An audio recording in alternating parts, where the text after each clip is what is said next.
Hi there. Welcome to Getting Your Career on the Road. My name is Meegan Holmes. I work for 8th Day Sound Claire Global. I'm a salesperson and the general manager for the Los Angeles branch. And here with me today is Bill Reeves. I'm a tour slash production manager. I work with whoever calls me up and offers me a job, and that hasn't happened recently. So, at one day in the future, I hope to resume my career as a tour and production manager. I've been in the business for about 40 years or so. So, it's a good chance I'll work again. I've been managing to fool them this whole time. today, Bill and I are going to talk about touring, working on the road, getting the job, how you get in, how you stay in. So the first topic we'll start with is what the job is like. Is this really the kind of job that you want? And I'll start with there's a fair amount of travel with the touring position, obviously. Sometimes you are traveling by airplane, and those can be very early morning calls getting to the airport. Other times we travel by bus, tour bus. One of the positive things about that is you get to sleep on the bus. One of the negative things about that is that you're living on the bus with your coworkers.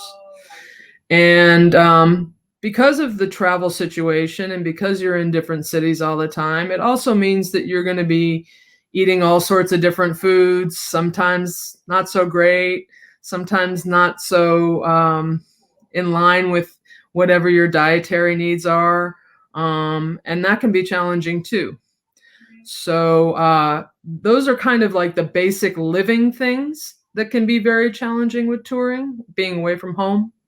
And Bill is going to continue on here with some of the other highlights of the Yeah, job. some of the highlights or perhaps lowlights, depending on how you look at it. One of the challenges that people face who are new to the road is the lack of sleep.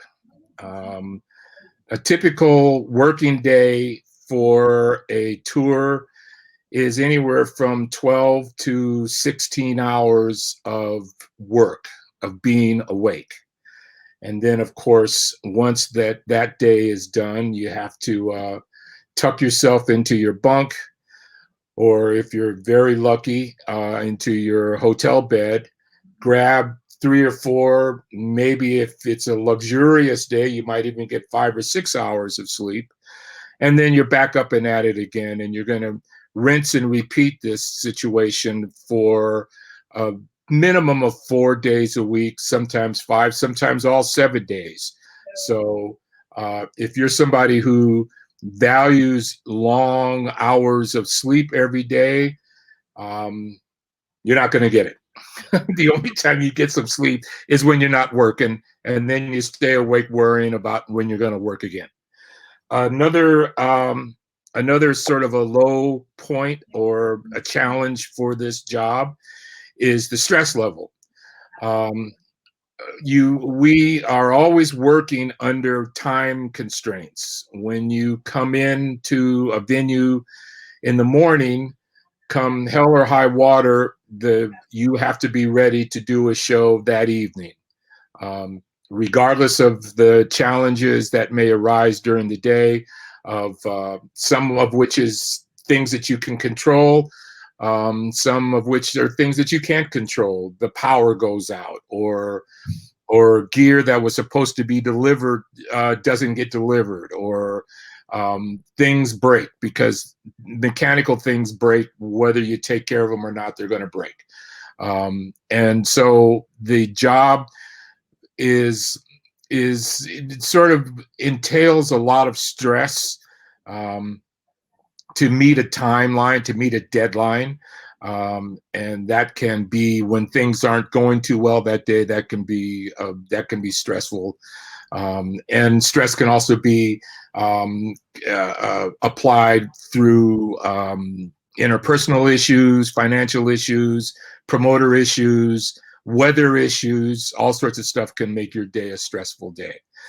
On the upside, on the positive side, is the fact that, and this is something I've always liked about this job, is you will see the result of your work instantly. I call it instant gratification.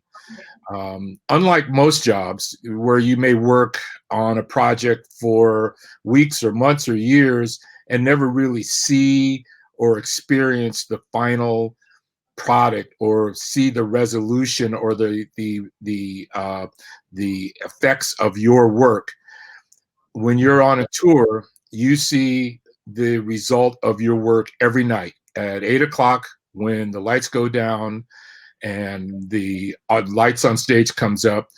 The work that you did that day, even though as stressful as it may have been, as sleep deprived as you may have been, there is a tremendous amount of satisfaction and gratification when the show goes on and the crowd goes crazy and you're backstage and you're thinking, I had a part of that. You may not be the artist on stage, but you still feel a sense of accomplishment, and you get that every day that you're on the road, which I've always considered to be a perk, is that you can see the result of your work and feel like you've accomplished something that day. So those are just some of the ups and downs of what the job is like. Moving along, because we're pressed for time, our next subject is, how do you get into this business? There's several ways. This business, first and foremost, like a lot of businesses, is people get jobs because of who they know. People hire who they know. So how do you get hired by someone who you know? Well, there's a couple of different ways. One of the ways is somebody.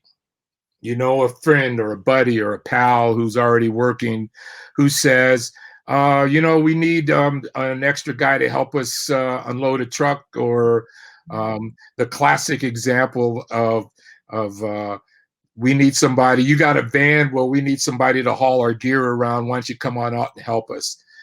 That's sort of a classic entry into this business. Another way into this business is you kind of get roped in. I know a lot of people who've been backed into this business. Once again, the do me a favor and come down and help us out kind of thing. And then, they look up and 10 years have gone by and you're in the business. So that's a couple of the ways that you get into this business. I think, Meegan, you have a couple of ways also. Yeah, Bill and I both share a common thing, which is we actually both went to college with focuses into live entertainment.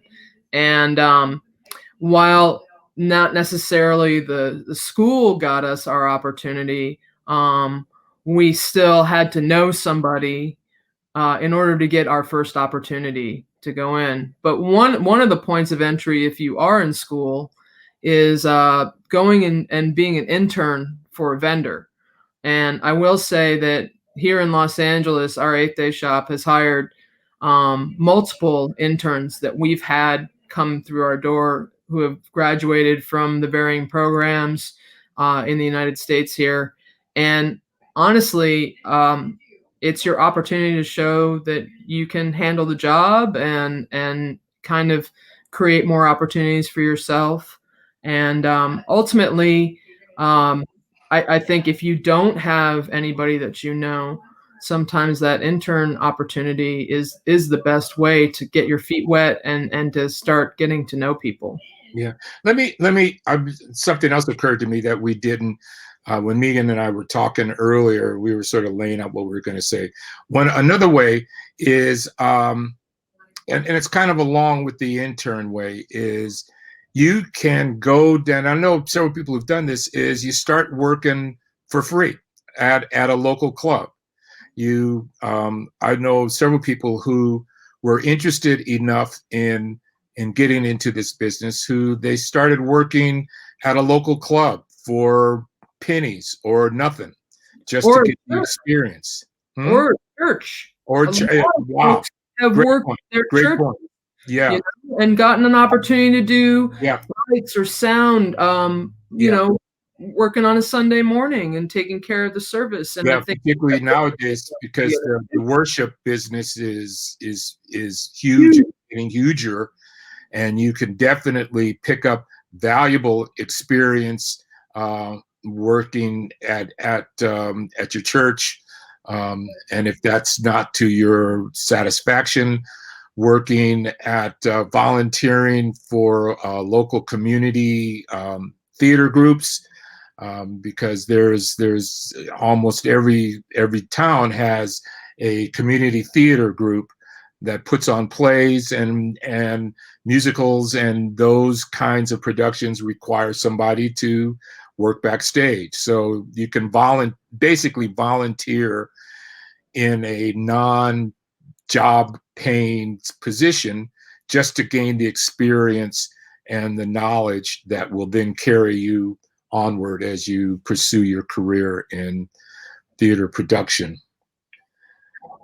Uh, the I guess the last or the third thing that we were going to discuss is, once you get in the business, how do you stay in? What keeps you in this business? And there's several things that keep you in this business. One is you have to understand going in, and always remember that it's hard work. A lot of people on the outside of this job think that it's all backstage, is one wild party of, sex, drugs, rock and roll, party, and that, although that a little teeny tiny bit is there of that, I'm not going to lie and say I never had a good time backstage. Um, but before you get to that wild party and all of that debauchery that you've heard about, as I mentioned earlier, there's 16, 15, 16, 18 hours of hard ass work before you get to that after show blowout. And you're going to work hard, and you have to be willing to work hard, keep a good attitude, and show up and work hard. It's a hard job. It's a hard physical job, and it's a hard emotional job. It's psychological job. It's hard work. It's not easy. So unless you're willing to work hard and work consistently on an in day out basis, this maybe isn't the job for you. Another part of this working hard, and I should say, this is one of those things that's really, in my mind, a plus, is that this is a very collaborative business. You work as part of a team. Some businesses, you sit at your desk and you just do your job, and that's all that you're required to do. In this job, you're required to work as an integral component of a larger entity, which is the crew, which is the road crew. You are one of 10, 12, 15, 20, 100 other people, all working collaboratively to achieve the common goal of producing a show that night.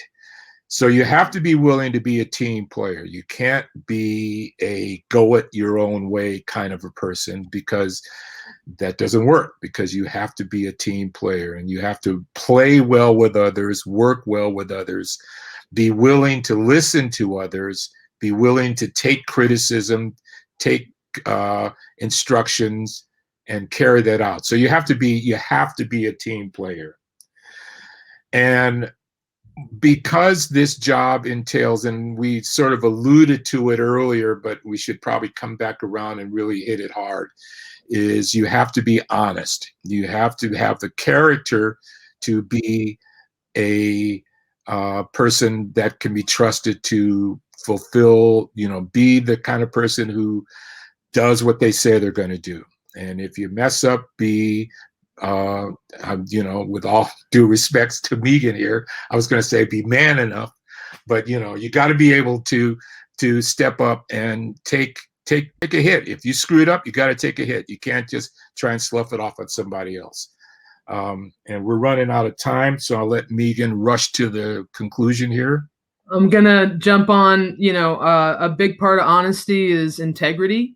Who you are, your work ethics, and all of that. Those are things that will carry you through your entire career.